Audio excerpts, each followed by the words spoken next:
बहुत बढ़िया कॉमेडी है और ये मूवी का सीन है। बहुत ज़बरदस्त अरविंद कला कल्लू जी का वीडियो है ये। पूरा देखना, बहुत मज़ा आएगा इस वीडियो को।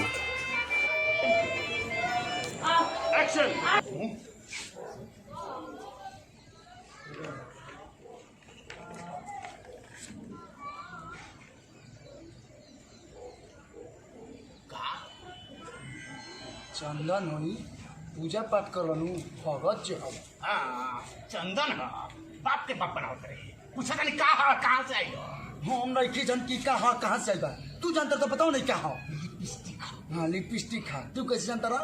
यही तरह पैदा कर रहे बानी। कबो तोरा माई खातिर लिया हम लगाई ना कि हमरा के हॉल समझता। ये तो बात चमका ना बिगाड़े थी।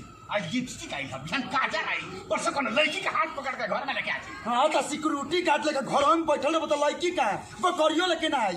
तू कैसे न मन को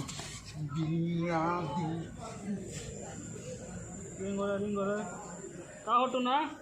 अरे दीदी यार और छत पे लिपस्टिक का मिल गई पूरा घर सर पे उठा के रखले पड़े। ये डिस्टर्ब करके धइले पड़े हमरा के। हां डिस्टर्ब करके धइल बनी। सुनता रे बबी सोनी का कार्टून एकरा हमरा इज्जत के तनको परवाह नहीं है। अरे जाए दे ना पापा, कोनो लइका का फेंक देले होय सन। अरे तो हमरे छाप मिलल लिपस्टिक पे के। हां दा तक बम फेकसन। अरे तू न मार खइबे। पापा जवान लड़त रे। पापा के दे फोन।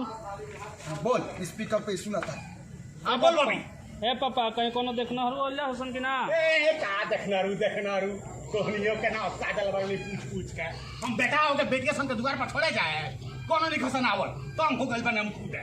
तो अइबो ना करी हसन। पूरा जवार में दहेज के लालची बाप के नाम से जिपी खियात भइल बाड़े। तहनी के तो समझाइबू ना। तहनी के तो मुंह लागत नहीं के। अगर हमर बाप न रहते ना तो 2-3 किता के सिंकर पर ठोक दे रहती। ए बड़ का मत बोल। फोन रख।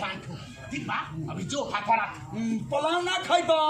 पूरा भागा पूरा मारता के आवा कुछ करे ओके दा लास्ट लेंगे आपको लास्ट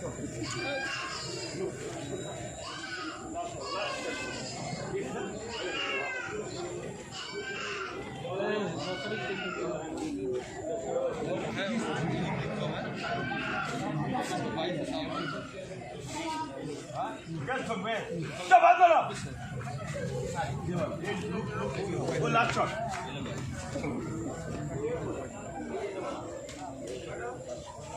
लास्ट वाला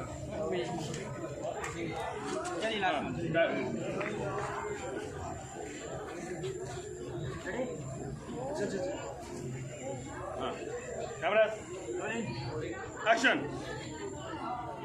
अरे थोड़ा शांति रहिए। अभी थोड़ा सा